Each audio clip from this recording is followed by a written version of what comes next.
शायद पृथ्वी पर कभी नहीं आता अगर ये घटना ना घटी होती।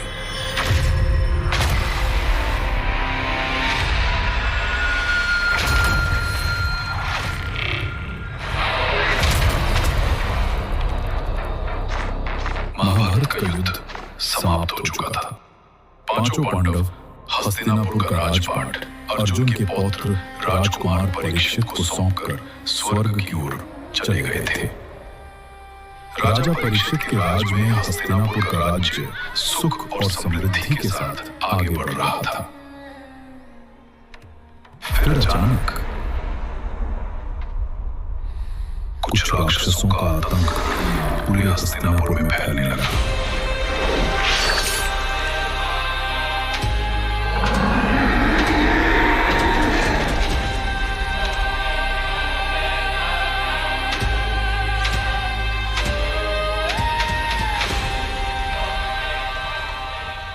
पूरा हस्तिनापुर त्राहिमाम त्राहिमाम की पुकार से गूंज उठा था। हर ओर शोक और भय का वातावरण था।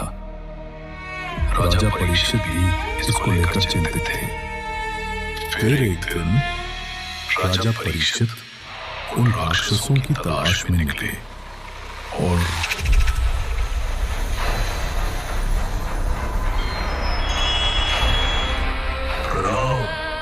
हस्तिनापुर नरेश, कौन हो तुम जो मेरे नगर में रहकर मेरे ही लोगों को परेशान कर रहे हो? हे दयावान राजन, मेरा नाम कली है और मुझे पृथ्वी पर शरण चाहिए। बिल्कुल नहीं, तुम एक राक्षस हो। अगर मैंने तुम्हें आश्रय दिया तो पृथ्वी पर प्रलय आ जाएगा।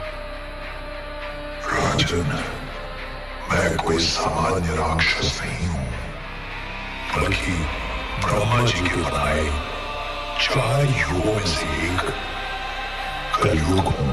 अगर ये कलयुग है तो इसे कोई सीमित जगह देना होगा। ठीक है, मैं तुम्हें 4 स्थानों पर रहने की अनुमति देता हूं। आज से तुम शराब घर, जुआ घर, वेश्यालय और कसाई खाने में रहोगी। धन्यवाद राजन, धन्यवाद। परंतु हे दयालु सम्राट, इन सब के अलावा मुझे एक चमकती चीज भी मिल जाती तो इस शरणार्थी पर अति कृपा हो जाती। तो बताओ, तुम्हें किस चमकदार वस्तु में शरण चाहिए? राजन, यदि मुझे स्वर्ण में भी निवास मिल जाता तो उत्तम रहता। ठीक है, आज से तुम्हारा निवास स्वर्ण में भी रहेगा। धन्यवाद राजन।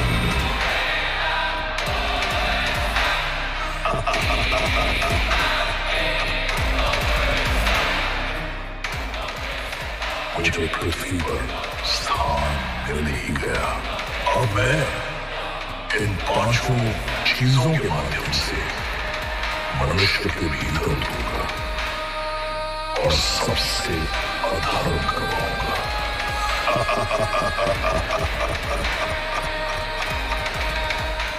परंतु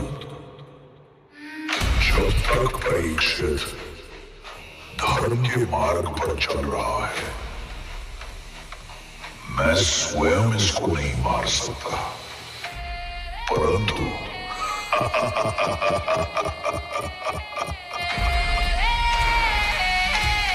किसी के हाथों अधर्म करवाकर तो मरवा सकता हूं ना।